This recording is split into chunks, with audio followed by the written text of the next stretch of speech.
Yo, what is up guys, and welcome back to McAD's Entertainment. I'm your host as always, Adam McGahee. I'm out traveling today, but the show must go on, and I'm back at you guys with another Marvel Zombies video. It just recently dawned on me that despite covering nearly every Marvel Zombies story and character, ever, I've never done a full breakdown of the incredibly dark and underrated prequel comic, Marvel Zombies Dead Days. This covers the early days of the outbreak and serves as a great origin to one of the most iconic Elseworld stories from the Marvel multiverse. This is probably one of the most comprehensive breakdowns of a comic I've ever done. This is like nearly the whole comic panel by panel, so a like would go a long way for your boy on this one. Maybe even a comment. Maybe even go full on crazy and do a subscribe. If you're feeling crazy enough. Don't hurt yourself. Before we hop into things though, as always, I wanted to let you guys know that our free 2-week superhero training plan is live. If you're looking to get in superhero shape this year, follow us on Instagram at McAD's Fitness. I have the link to the program in my bio. It will give you a login to my app where you'll get access to the program. If you're interested in more advanced one-on-one personal training plans, feel free to shoot me a message with code SUPER. With that out of the way though, let's get on to what you came here for, and that is the full gory story of Marvel Zombies Dead Days.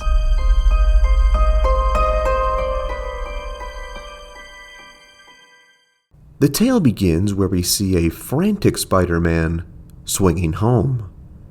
He reaches for his shoulder. Something is wrong.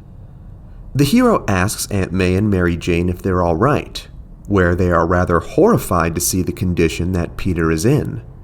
He tells them that not all is well outside. Colonel America, for some reason, had bitten him, and he was beginning to feel unwell. Oh, and for anyone asking, yes, Captain America on this Earth has the rank of Colonel.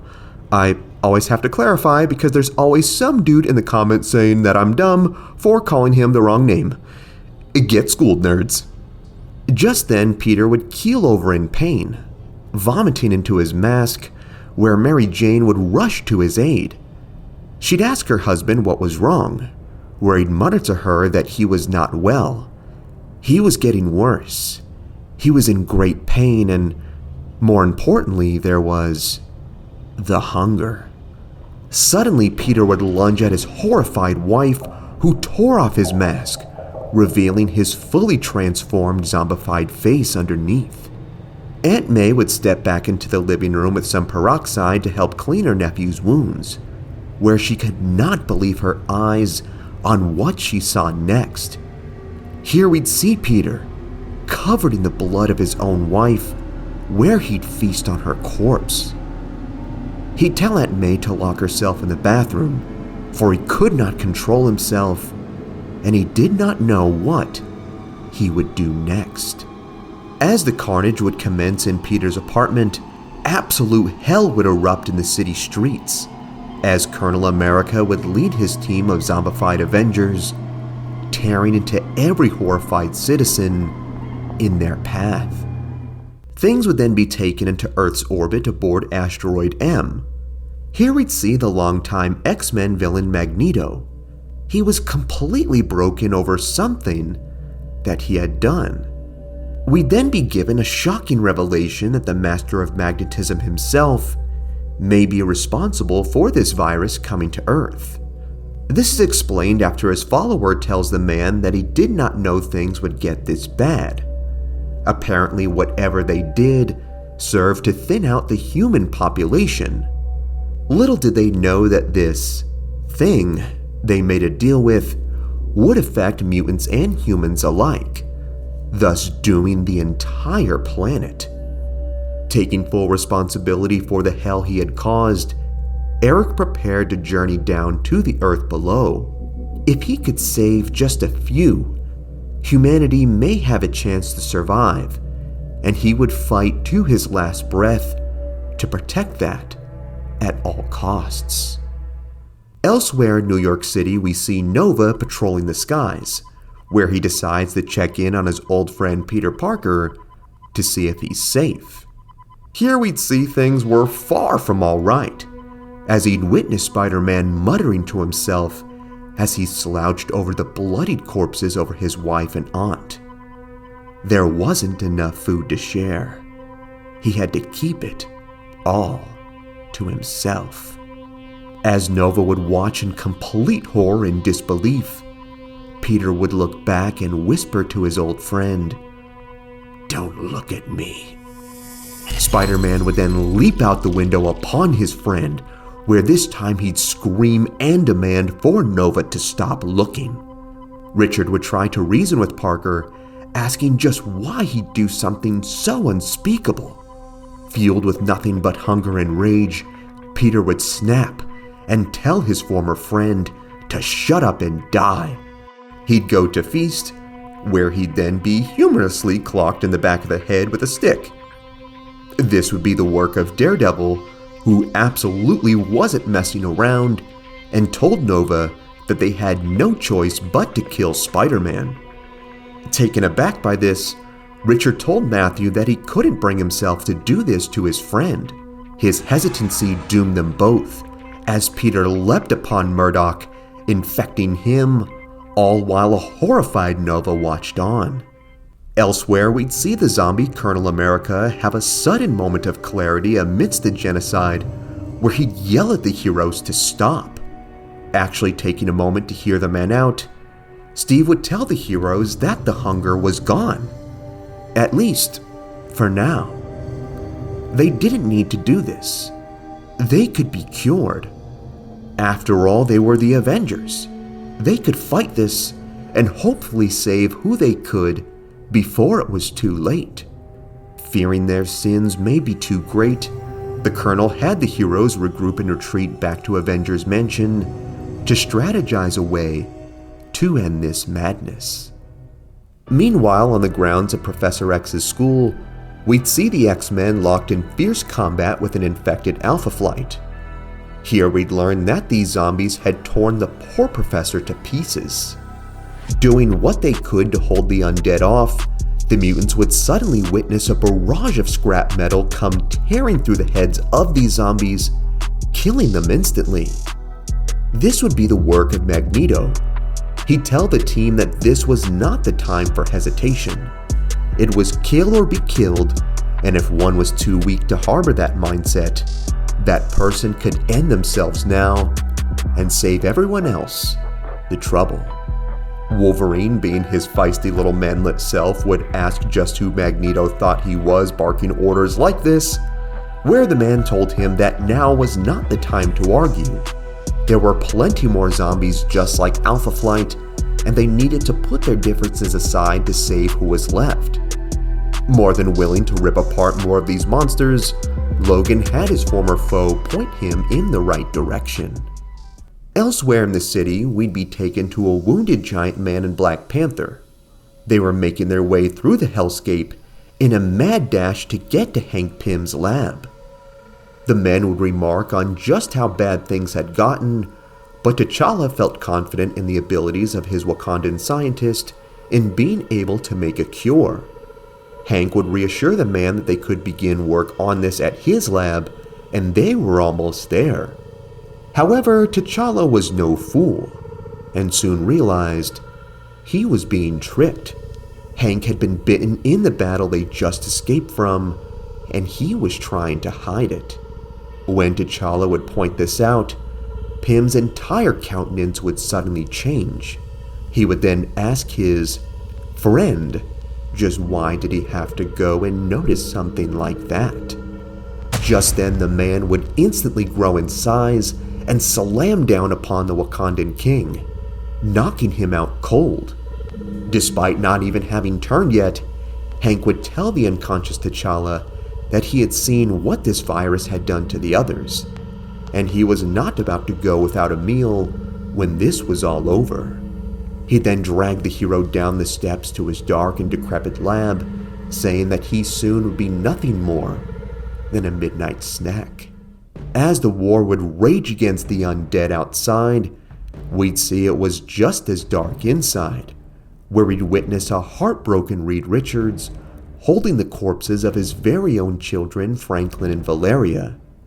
They too had been eaten, But this wasn't just the work of any zombie. This was someone they loved, someone they trusted. This was the work of She-Hulk. She was a close friend of the Four and had used the memory of when she was still human to access the Baxter Building security codes, where she easily got to and consumed the children. Wondering just how she could do this, Sue knew this was unforgivable and used her powers to pop the woman's head, leaving her a mangled, rotted corpse on the cold lab floor. As the couple mourned the loss of their kids, they suddenly received a transmission. It was from Nick Fury, and he wanted them to meet immediately. Outside, we'd see Thor and Nova going to war with the zombies, where the God of Thunder would be the absolute unit that he is by demolishing several of them, even bashing in a zombie meteorite's head with his hammer. Nova would be nearly infected in this conflict, but was luckily saved by a quick-acting Fantastic Four, who arrived just in time. Odinson would thank the heroes for the assist, where Reed told him that he could pay things forward by following him as they needed all the help they could get. Leading the way, Reed would direct the men to the S.H.I.E.L.D. helicarrier, which was now humanity's last hope. They were the Resistance. Aboard the vessel, we'd see Nick Fury had gathered nearly every non-infected super he could find. It was only a matter of time before this virus spread to all corners of the globe. They had to act now. It was too late to contain things, but maybe, just maybe, they could reverse it. They were the planet's last hope, and if they did not succeed, it would spell death for them all. And not exactly being the most jovial bunch, we'd see US Agent just ask why someone like Magneto was amongst their ranks, where Fury put it best: if they are not trying to eat you, they are an ally. Iron Man would wonder just what the plan was, where Fury informed him that as of now, Tony was to work with Reed and Bruce Banner on developing a cure, while the rest of the heroes were to divide into rescue squads. Any survivors they could locate were to be brought back to the helicarrier, where they were to be taken care of until they could save this world. Being rightfully traumatized by what he witnessed out there, Nova said this was crazy. If someone wasn't present here at this moment, it means they were out there, infected. They were greatly outnumbered, and the plan was to put every person on Earth here like a flying Noah's Ark. That would be like serving the last of humanity on a literal silver platter to the monsters, and just how could they all fit on here to begin with? Fury would then tell the frightened young man that yes, this was not a perfect plan. It was all they had. The alternative would be to give up, and anyone who had a better plan could speak up at any time. With a very long and rather awkward silence, Fury saw no one else had a better idea and had the heroes commence the mission. Back at Avengers Mansion, things are taken to Hank Pym, who had now fully turned and was looking for Jarvis. However, his dear wife Janet and the other Avengers had already given up on that whole regroup and save everyone mission that Colonel America had mentioned earlier, as they were feasting upon their former butler. Hank then asked Steve if this is who they were now. Do they just give up the fight and give in to this darkness that overwhelmed them? Steve sarcastically then asked Hank what he had in mind, where Hawkeye said that he had eaten over a dozen people himself just today. He didn't expect there to be much redemption left for any of them. And was he really going to give up some of this sweet Jarvis meat? Hank, totally not passing up on this Thanksgiving meal, told the guy to move over, and admitted that he might be right, but he didn't like the idea of giving up. Dude, you're one to talk. You literally turned T'Challa into soul food meal prep before even turning into a zombie. You got problems. Seemingly by the second, things would go from bad to worse. Heroes like Spider-Man would fully give in to the evil, where we'd see him eat the likes of J. Jonah Jameson. Thor would continue to show how much of an MVP he was, where he'd bash in zombie Abomination's head, saving an entire group of people as they made their way to the helicarrier. And Nick Fury would even try to recruit the likes of Doctor Doom to his cause, where Victor would promptly turn the man down. Latveria was immune to the infection and would survive to the end of this world. Back on the ship, Sue would walk into the lab and see her husband studying the corpse of an infected. She thought he was supposed to be working jointly with Banner and Stark. Reed then told her that they were working on different solutions. It was decided that if they worked separately, maybe one of them could discover a viable solution and the others could assist. However, in his isolation, Reed seemed off. He had become fascinated by these creatures. They were human, but also not. This infection had turned them into what he dubbed efficient life forms. Sue, of course still reeling over the death of her children, rightfully declared that they were monsters who deserved to be exterminated. While of course he agreed with that, Reed couldn't help but note that these zombies' biologies seemed to be vast improvements over their own. Sue was disgusted and confused by her husband's words, where he tried to explain himself. These zombies used far less energy than humans.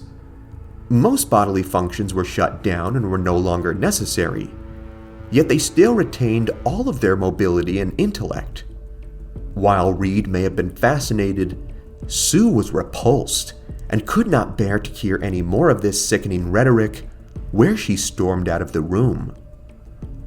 Elsewhere on the carrier, Nick Fury would walk into Tony's lab, where he seemed to be working on a portal of some kind. He'd ask him how things were progressing. Tony, normally being quite confident in his work, displayed a much more somber and morose attitude. He brought up some valid points. Even if they were to stop this virus and save this world, things would never return to what they once knew.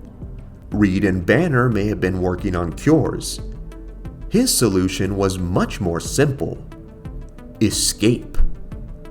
The final solution would be for everyone to teleport to the negative zone, but he feared the survivors would not acclimate well to that environment. However, it may be their only option. After all, this virus came from another dimension, and that too is how they would escape it. It would then be confirmed that Tony indeed was working on a teleporter. This one would be able to open a bridge to another reality. Ideally, he was looking for an Earth similar to theirs, where its citizens were wiped out by a pandemic that had passed long enough for it to be safe to live, but recent enough where there were still buildings and resources for them to thrive. While of course this would be the ideal scenario, finding a world like this wasn't exactly realistic, and they didn't exactly have time on their sides. At this point, any Earth but this one would do. He told Fury the machine would be complete in just a few hours, and should have it ready to send survivors off by morning. That is, if they could last that long. Meanwhile, the war between the zombies and uninfected would pour into the streets. Colonel America would argue his case, saying that they really tried to fight this thing, but this is who they were now, and they couldn't control it.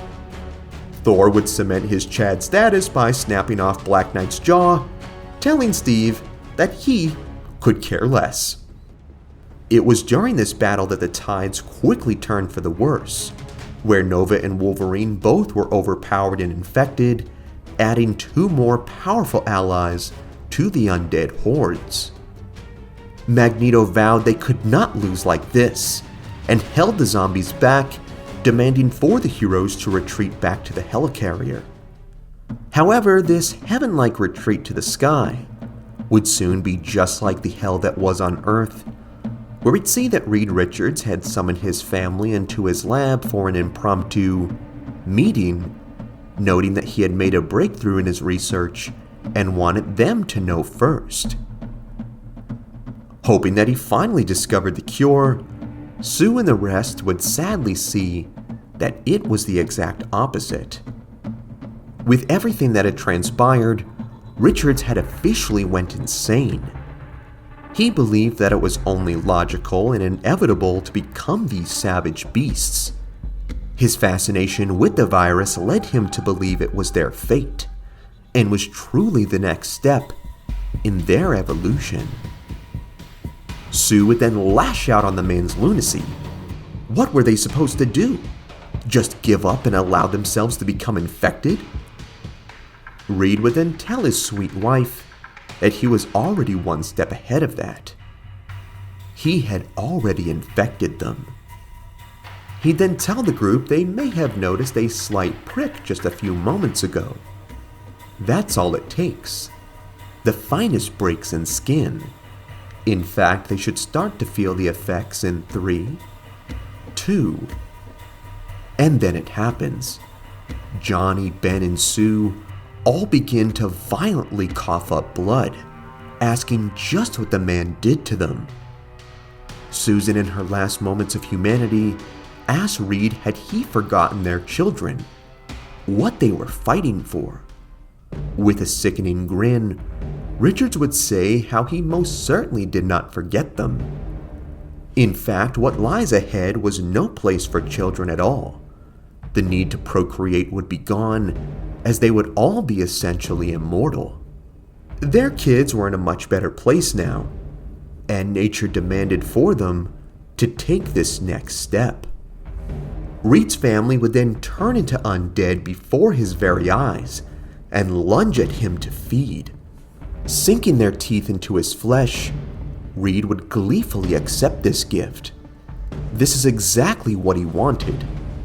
He wanted to know what it felt like to be turned. He wanted this. They would understand. They all would understand. Not aware of the family drama going on across the ship, Fury would check back in on Stark on a status report. The machine was complete. He was scanning for new worlds and should be able to find a suitable one in a day or two, but was cataloging acceptable ones if they needed to leave in a hurry. However, both men knew how pressed for time they were. With the amount of people they would be moving, there was only enough energy to do this once. Whatever world they would choose, they would be stuck there, so it was very important that they choose wisely. Before they could continue their conversation, the men were horrified to see the now fully zombified Fantastic Four burst into the room, with Reed delighted at the thought of an entire new dimension full of people to eat. Completely bewildered, Tony would ask Reed just what happened. Richards would inform him that he saw the light, and he soon would too. Stark would leap for his armor, where Thing would bite right into his chest, infecting him before he could suit up. The four would then take their turns nibbling into Tony's flesh, with Reed instructing them only to take small bites. They didn't want to fully eat him. Someone like Iron Man would be of great use to their undead ranks, but of course they wanted a small snack to keep them satiated before the main course. While the zombies were busy chomping away at RDJ, Fury took advantage of this distraction and pushed the teleporter out of the room away from their grasp. However, Reed knew exactly what the guy was doing, and asked just how far did he expect to get with that thing, where Fury would open fire, saying that he was not prepared for this. Man, though, props to Tony for putting wheels on that thing. I see why he's a genius. Laughing that a small gun like that couldn't stop them, Reed could sense Fury's fear, and noted that he was rather disappointed in him. We see that Fury had actually stumbled right into the group of heroes who had retreated from the battle below, where he'd initiate a full lockdown of the entire structure. Theoretically, this small group, right now, could use this device to escape. However, Fury knew better. This virus came from another Earth, and if they were to leave now, it could fairly likely come right with them. everything they had just endured would start all over again, and they could not let this happen ever again. Just then, Zombie Thing would tear the metal doors open. Any second now they would get in. Fury turned to Thor. He knew what he had to do.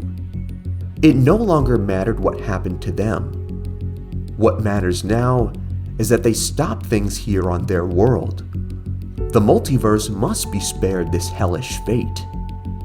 Showing what a noble hero he was until the very end, Thor agreed and used Mjolnir to smash the teleporter to pieces. In the very next second, the four would break into the room, vowing that Fury would pay for what he had done. In a gruesome series of panels, the heroes would then fully consume the man and manage to infect the others. With these last standing heroes now fully turned, Reed said that this was not over. He still had his brilliance. They were going to take the remnants of this machine back to the Baxter building.